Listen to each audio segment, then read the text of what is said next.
Hello friends, అందరూ ఎలా ఉన్నారు? Idli Kottu movie written and director by Dhanush అనమాట. ఇప్పుడే సినిమా చూసి రావడం జరిగింది. సినిమా అయితే ఫీల్ గుడ్ మూవీ భయ్య, నాకైతే నచ్చింది.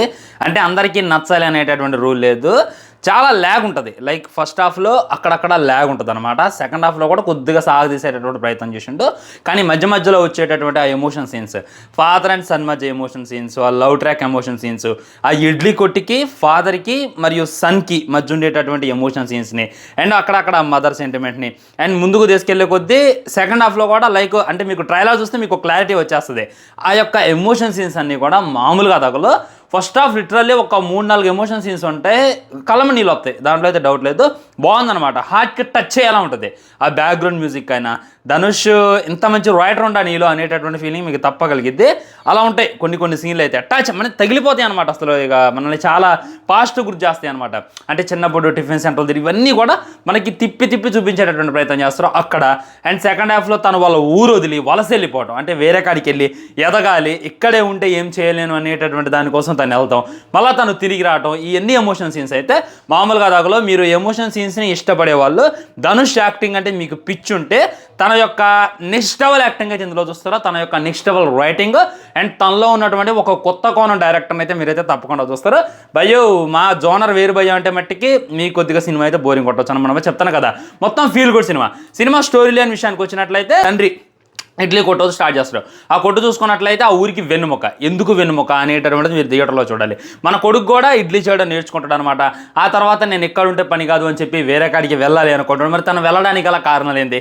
అక్కడికి వెళ్ళిన తర్వాత తనకు మనశ్శాంతి అనేటటువంటిది ఉండదు. మళ్ళీ తిరిగి తను రావడానికి గల కారణాలు ఏంటి? మరి తను తిరిగి రావడం వల్ల మధ్యలో అడ్డుపడ్డటువంటి సంఘటనలు ఏంటి? ఇవన్నీ కూడా మీరైతే థియేటర్లో చూడాలి, థియేటర్లోనే ఎక్స్పీరియన్స్ అయ్యాలి. నేను ఏమాత్రం చెప్పినా కానీ ట్విస్ట్ రివీల్స్ అయిపోతాయి. అంటే ట్విస్ట్ అంటే పెద్దగా లేదు, ట్విస్ట్లో కాబట్టి స్టోరీ లైన్ అనేటటువంటి సింపుల్గా రివీల్ అయిపోద్ది.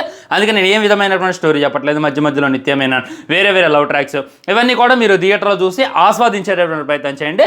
మీకైతే ఖచ్చితంగా నచ్చింది అనమాట. ముఖ్యంగా ఈ సినిమాలో మళ్ళీ చెప్తాను, నేను బాగా హైలైట్ చేసింది అయితే ఎమోషన్ సీన్స్.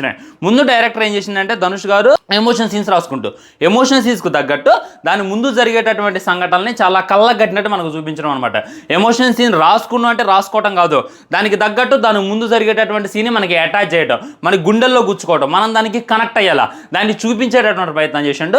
అక్కడైతే సలాం కొట్టొచ్చు అనమాట. నిజంగా అసలు తండ్రి కొడుకుల బాండింగ్ చాలా బాగా రాసుకుంటూ దీనికి తగ్గట్టు బాగా మేజర్ ప్లస్ ఇచ్చింది అయితే ఖచ్చితంగా బ్యాక్గ్రౌండ్ స్కోరే వేరే లెవెల్ పడిద్ది. మీరు ట్రైలర్ చూసినా మీకైతే క్లారిటీ వచ్చేస్తుంది. బ్యాక్గ్రౌండ్ స్కోర్ ఎలా ఉంటుంది అనేటటువంటిది మీకు ట్రైలర్ చూస్తేనే తెలిసిపోద్ది. అదే మీకు సినిమాలో అయితే చాలా బాగా చూపించేశారనమాట. మెయిన్ ప్లస్లు ఎమోషన్ సీన్స్ ఒకటి మెయిన్ అనమాట ఈ సినిమాలో. ఇంకోటి ఏంటంటే బీజం ఇంకా ప్లస్. అండ్ ఫస్ట్ హాఫ్లో ఆ ఇంటర్వెల్ ఏదైతే ఉందో అసలు అప్పుడే ఇంటర్వెల్ పడింది ఏంద్రా అనేటటువంటి ఫీల్ తప్పకుండా ప్రతి ఒక్కరికి వస్తుంది. ఇంటర్వెల్ అయిపోగానే సెకండ్ హాఫ్ స్టార్ట్ అయితే సెకండ్ హాఫ్ ఒక 10-20 మినిట్స్ అలా సాగదీస్తారు అనమాట. చాలా స్లోగా ఉంటుంది. లైక్ సినిమా స్టోరీ అనేటటువంటిది చాలా స్లో నేర్వేషన్. సో ఇక దానికి తగ్గట్టు చాలా స్లోగా సినిమా వెళ్తూ ఉంటుంది. కానీ స్లోగా వెళ్తున్నా కానీ అంత స్లోగా వెళ్తుంది అనేటటువంటి ఫీలింగ్ అయితే ఆ సినిమాకి కనెక్ట్ అయినోడికి రాదు. ఇదేంద్రా అని చెప్పి అంటే ఏదో ఎక్స్పెక్ట్ చేసి వెళ్తారు కదా. ధనుష్ అంటే రీసెంట్గా ఏందో కుబేరా తీసిండు, రాయణం తీసిండు, ఆయనే కదా రాయణం డైరెక్టర్. ఆ విధంగా ఆ రేంజ్లో యాక్షన్ సీన్స్ ఉండాలి అని చెప్పి మీరు ఎక్స్పెక్ట్ చేసేది వెళ్ళారనుకో, మీకైతే చెక్కాబుట్టింది. అవేం ఎక్స్పెక్ట్ చేయకుండా వెళ్ళకుండా జస్ట్ ఒక స్టోరీకి మేము కనెక్ట్ అయిపోవాలి, ఫీల్ గుడ్ మూవీ మాకు కావాలి అనేటటువంటి దానికోసం వెళ్తే మట్టికి మీరైతే ఖచ్చితంగా ఈ సినిమా కష్టం మిస్ అయిపోయి చూస్తూ ఉంటారు అనమాట. ఫస్ట్ హాఫ్లో మేజర్ ప్లస్లు చాలా బాగా లేపాడు. ఇంటర్వెల్ వచ్చేసరికి అలా అయిపోతే ఇంక ఇంటర్వెల్ దగ్గర నుండి ఒక 20 మినిట్స్ బోర్ కొట్టింది. ఇంకా ఆ తర్వాత సినిమా అయితే ఊపందుకుంటుంది. క్లైమాక్స్ అయితే ఒక మంచి ఫీల్తో బయటకు వచ్చేటటువంటి ప్రయత్నం అయితే మనం తప్పకుండా చేస్తాం. ఇది ఈ సినిమాలో ఉన్నటువంటి ప్లస్లు. మైనస్ల గురించి మాట్లాడుకోవాలంటే అండ్ నెక్స్ట్ మాట్లాడాల్సింది ధనుష్ గురించి. ఏమైంది అన్నకి నిజంగా ఒక స్టార్ హీరో తను. మన తమిళ్లో చూసుకున్నట్లయితే ఒకప్పుడు తను స్టార్ హీరో, కానీ ఇప్పుడైతే స్టార్ హీరో కాదా బ్రో అంటే ఆయన అంటే సినిమాలు చేస్తూనే ఉండు. లైక్ ఒక సినిమా గ్యాప్ ఇచ్చి ఇంకో సినిమా ఆగట్లా వదులుతూనే ఉండు.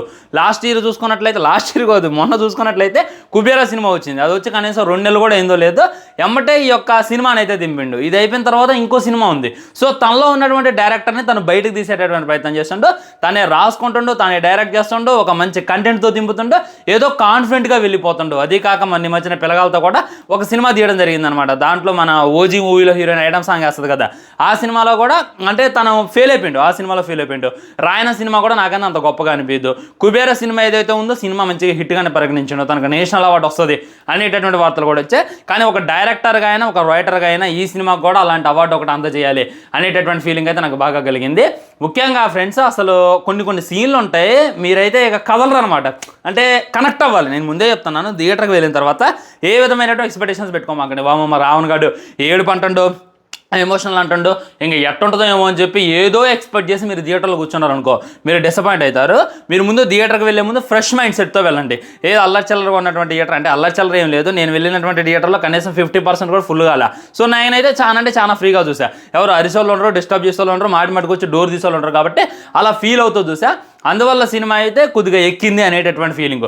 సో ఈ ఫీల్తో మీరైతే వెళ్ళండి, మంచి ఫ్యామిలీతో వెళ్ళండి. మరి దసరా హిట్ అయితే ధనుష్ కొట్టేసిండు అనేటటువంటి ఫీలింగ్ మీకు తప్పకుండా కలిగిద్ది. మధ్యలో నిత్యమేనం చేసేటటువంటి కామెడీ అయినా, తను హోటల్లో చేసేటటువంటి బిహేవియర్ అయినా, థియేటర్లో అయితే కొద్దిగా నవ్వులు పూజిస్తాయి అనేటటువంటి ఫీల్. అండ్ ధనుష్ అయితే యాక్టింగ్తోనే సినిమాని అలా నిలబెట్టిండు. లైక్ డైరెక్టర్గా రైటర్గానే కాకుండా యాక్టింగ్ చేస్తూ కూడా సినిమాని అలా లేపేటటువంటి ప్రయత్నం చేసిండు. తన యాక్టింగ్ పొటెన్షియాలిటీ ఎక్కడా కూడా తగ్గదనమాట. ఇప్పుడు ఒకేసారి ఒకే పని చేయడం కష్టం. ఇప్పుడు నేనే స్క్రిప్ట్ రాసుకోవాలి, నేనే మాట్లాడాలి, నేనే కెమెరాని హ్యాండిల్ చేయాలి, నేనే నించోవాలి, నేనే ఈ తెర డిజైన్ చేసుకోవాలి, నేను ఎడిటింగ్ చేసుకోవాలంటే వాసిపోద్ది. ఒక్కసారి కాకపోతే ఒక్కసారి దొరికిపోతా, ఆ టైంలో కాకపోయినా ఇంకో టైంలో. ఈ విధంగా స్క్రిప్ట్ రాసేటప్పుడు కాకపోయినా వీడియో ఎడిటింగ్లో ఎక్కడైనా దొరికిపోతా. అన్నీ నిన్నే ఎవడు చేయమన్నాడు రా, ఎవరు నేను పెట్టుకోవచ్చు కదా పీసోడా అని చెప్పి తర్వాత అంటారు. అదేవిధంగా ఇక్కడ ధనుష్ చూసుకున్నట్లయితే నాట్ ఓన్లీ డైరెక్టర్, రైటర్ కూడా చాలా కష్టపడి ఈ స్టోరీ రాసుకుంటూ ఆ యొక్క ఎమోషన్ సీన్స్ని ఆడియన్స్ని కనెక్ట్ చేయాలి అనేటటువంటిది పెట్టి ఈ విధమైనటువంటి సీన్లు అయితే రాసుకుంటూ, అది రాసుకోవడమే కాకుండా దానికి కనెక్ట్ అయ్యేలా తీయాలి, రైటింగ్ రాయాలి, at the same time direction చేయాలి. దాంట్లో కూడా ఏమాత్రం విఫలం కాకుండా అలా నిలబెట్టేటటువంటి ప్రయత్నం చేసి మన ధనుష్. దాంట్లో అయితే డౌట్ పెట్టేదే లేదు. ఈ విధంగానే కొన్ని ఫీల్ గుడ్ మూవీస్, అసలు తన క్రేజ్ ఏంది, తన రేంజ్ ఏంది, ఒక మాస్ హీరోగా తను అయితే చెప్తారు, అవన్నీ పక్కన పెట్టి కుబేర సినిమాలో బిచ్చగా డేషం ఏంటి, ఈ సినిమాలో చూసుకున్నట్లయితే ఇంత లైక్ అంటే ఈ ఇడ్లీ అంటే నేను చెప్పలేను, చెప్తే స్పాయిలర్ అయిపోద్ది, అందుకే చెప్పలేకపోతున్నాను అనమాట. ఇందులో ఇంత తగ్గి నటించడం ఏంది. ఇంకా అప్కమింగ్ సినిమాలు కూడా తన దగ్గర చాలా ఉన్నాయన్నమాట, చాలా స్టోరీలు ఉన్నాయంట. మరి ఏడదెత్తంటో స్టోరీలు తనే ఆలోచించుకొని ఆ స్టోరీస్ రాస్తాను నాకు తెలియదు, కానీ మంచి ఫీల్ గుడ్ మూవీస్తో అయితే తనైతే వచ్చేటటువంటి ప్రయత్నం చేస్తున్నాడు భయ్య. దీనిలో అయితే మనం క్లారిటీగా క్లుప్తంగా చెప్పుకోవచ్చు అనమాట. ముఖ్యంగా ఇంకా ఈ సినిమాలో మరి ఇప్పటిదాకా నేను ప్లస్లే మాట్లాడాను కదా, మైనస్లు మాట్లాడలేదు అంటే ఉన్నాయి. మైనస్లు అంటే కొన్ని ఉన్నాయి అనమాట, అవేందో చెప్తా చూడండి. Slow narration, like lag. First half మీరు చూస్తున్నప్పుడు కొద్దిగా సాగదీశాడు ఇంద్ర అనేటటువంటి ఫీల్ మీకు తప్పకుండా వస్తుంది. సెకండ్ హాఫ్లో కూడా ఇదే రకమైంది, బాగా సాగదీసింది ఏంటి, గుంజింది ఏంది, ఇంతసేపు అవసరమా ఈ సీన్లు పెట్టడం అనేటటువంటిది మీకు తప్పకుండా అనిపిస్తుంది. ఇంకోటి ఏంటంటే రన్ టైం కూడా ఆల్మోస్ట్ 2.5 hours ఉందనుకుంటే, అంత అవసరం లేదు. జస్ట్ ఒక గంటన్నరలో లేదా 45 నిమిషాల్లో 2 గంటల్లో అయితే సినిమాని ఫినిష్ చేసేయచ్చు. మిగిలిన అర్ధ గంట అయినా 45 నిమిషాలైనా కానీ అవసరం లేకుండా పెట్టారు అనేటటువంటి ఫీల్ కలిగింది. దీనివల్ల మిగిలిన ఫీల్ గుడ్ దానికి ఇక మైనస్ అయింది అనేటటువంటి ఫీలింగ్ అయితే నాకు కలిగింది భయ్య. ఇదే అనమాట మైనస్. స్లోగా వెళ్ళిద్ది సినిమా, ఇదొకటి మైనస్. అక్కడక్కడ ల్యాగ్ సీన్లు ఉన్నాయి, ఇదొక మైనస్. ఇక మినహాయింపే సినిమాకి అయితే వంక పెట్టేది లేదనమాట. ఈ దసరాకి దేనికి వెళ్ళాలి అనేటటువంటి కన్ఫ్యూజన్ లేకుండా ఖచ్చితంగా మన ఈ సినిమాకి అయితే వెళ్ళండి, ఇడ్లీ కొట్టు సినిమాకి అయితే వెళ్ళండి. ఆ ఇడ్లీ ఏంది, ఆ కొట్టేంది, ఆ ధనుష్ ఏంది, ఆ ఫాదర్ ఏంది, ఎందుకు ఈ ఇడ్లీ కొట్టు అనేటటువంటి టైటిల్ పెట్టుండి ఇదంతా కూడా ఉండేది సినిమాలో చూడాలన్నమాట. రేపైతే కాంతారా సినిమా ఉంది, దాంతో కూడా రివ్యూతో కలుద్దాం. చూడకూడదు అనుకుంటున్నా, కానీ చూడక తప్పట్లా. ఎందుకంటే సినిమాని ప్రేమించే వాళ్ళు ఉందని బాయ్ కాటన్లో గే కాటన్లో చూడాలి, కాబట్టి రేపు కాంతారా సినిమా రివ్యూతో మళ్ళీ కలుద్దాం. బాయ్. ఛానల్ని సబ్స్క్రైబ్ చేసుకొని వీడియో లైక్ చేయండి, వీళ్ళని తిరిగి షేర్ చేయండి. వందే మాత్రం. జై హింద్.